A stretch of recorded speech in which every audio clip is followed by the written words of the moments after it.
Hi everybody, I am rereading this book, Wait and See by Wendy Pope. I read this book years ago and I really felt like I needed to read it again. I'm on chapter 1, when the wait begins. I don't know about y'all, but there's something in my life that I've been waiting on. And it hasn't happened yet. But I know the Lord has my best interest in mind. And a lot of people in the Bible wait. Sometimes I don't wait well. I try to do things in my own power. But the Lord is calling me to wait in an area of my life. Is He calling you to wait in an area of your life? Waiting for a job, waiting for a baby, health issues. Maybe you're going through something, you're like, why do I have to deal with this? So the Lord wants us to experience Him on a greater level, but He uses the wait to help us experience Him on a higher level.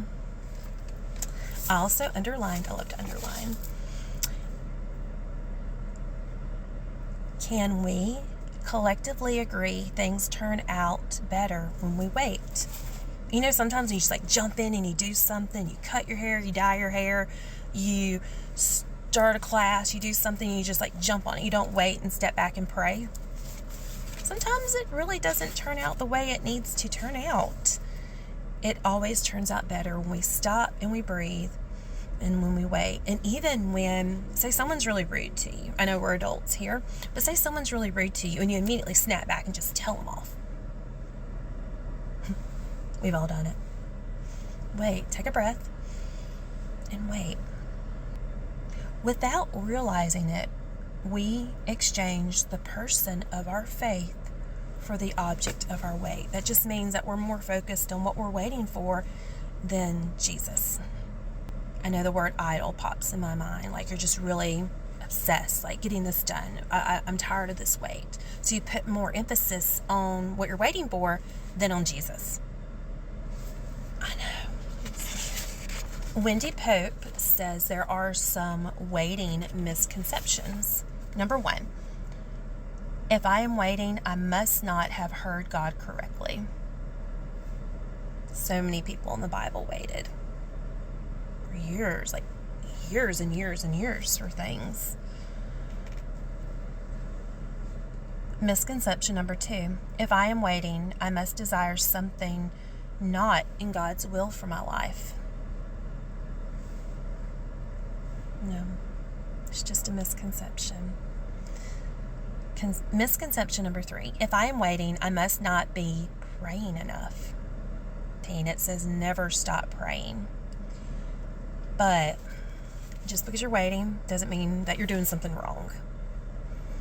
Misconception number 4, if I am waiting, I must not have had enough faith. Again, I can point to so many people in the Bible that waited for babies. Goodness, let's talk about the Israelites. They were stuck in Egypt for, was it 400 years? I must said 40, but they wandered around in the wilderness for 40 years. They were stuck on the ark for 40 days. There's a lot of waiting going on in the Bible. Waiting well pushes through the pause by doing what we know to do. You just keep on doing what you're doing. And she mentions King David. He was a shepherd in the pasture, just doing what he knew how to do.